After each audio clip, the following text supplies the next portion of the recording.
The SHUI MANG plant part 1. The SHUI MANG is a poisonous herb. It is a creeper, like the bean, and has a similar red flower.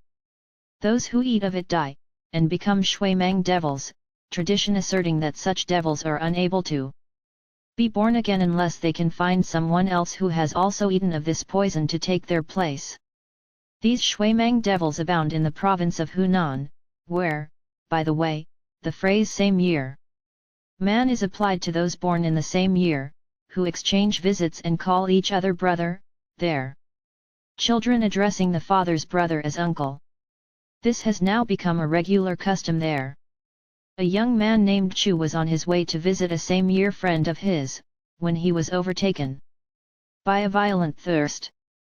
Suddenly he came upon an old woman sitting by the roadside under a shed and distributing tea gratis, and immediately walked up to her to get a drink. She invited him into the shed, and presented him with a bowl of tea in a very cordial spirit, but the smell of it did not seem like the smell of ordinary tea, and he would not drink it, rising up to go away. The old woman stopped him and called out, "San Niang, bring some good tea." Immediately a young girl came from behind the shed, carrying in her hands a pot of tea. She was about 14 or 15 years old, and of very fascinating appearance, with glittering rings and bracelets on her fingers and arms. As Chu received the cup from her, his reason fled, and drinking down the tea she gave him, the flavor of which was unlike any other kind, he proceeded to ask for more. Then, watching for a moment when the old woman's back was turned, he seized her wrist and drew a ring from her finger. The girl blushed and smiled, and Chu, more and more inflamed, asked her where she lived. "Come again this evening," replied she, "and you'll find me here." Chu begged for a handful of her tea, which he stowed away with the ring, and took his leave. Arriving at his destination, he felt a pain in his heart, which he at once attributed to the tea, telling his friend what had occurred. "Alas, you are undone," cried the other, "they were SHUI MANG devils. My father died in the same way, and we were unable to save him. There is no help for you." Chu was terribly frightened, and produced the handful of tea, which his friend at once pronounced to be leaves of the SHUI MANG plant. He then shewed him the ring, and told him what the girl had said, whereupon his friend, after some reflection, said, "She must be San Niang, of the Kou family." "How could you know her name?" asked Chu, hearing his friend use the same words as the old woman. "Oh," replied he, "there was a nice looking girl of that name who died some years ago from eating of the same herb. She is doubtless the girl you saw."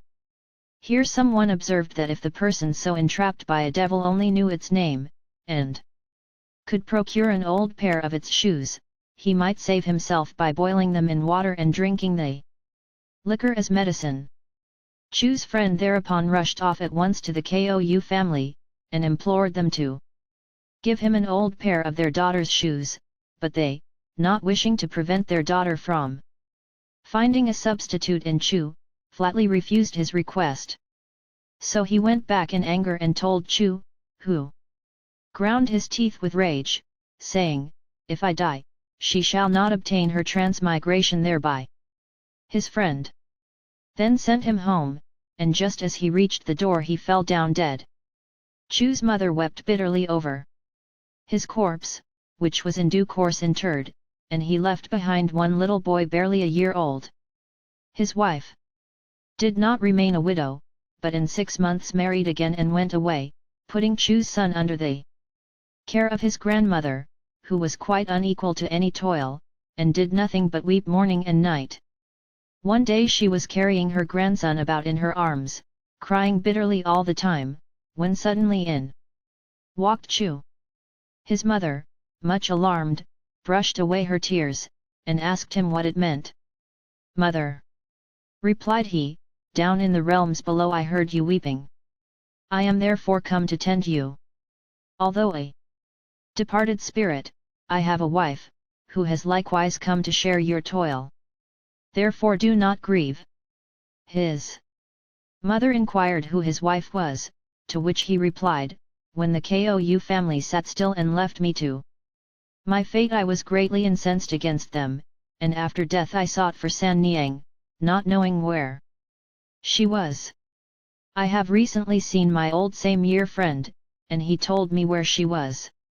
She had come to life again in the person of the baby daughter of a high official named Jen, but I went thither and dragged her spirit back. She is now my wife, and we get on extremely well together." A very pretty and well-dressed young lady here entered, and made obeisance to Chu's mother, Chu saying, "This is San Niang of the Kou family," and although not a living being, Mrs. Chu at once took a great fancy to her.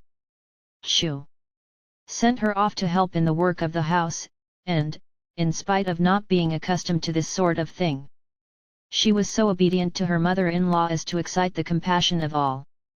The two then took up their quarters in Chu's old apartments, and there they continued to remain.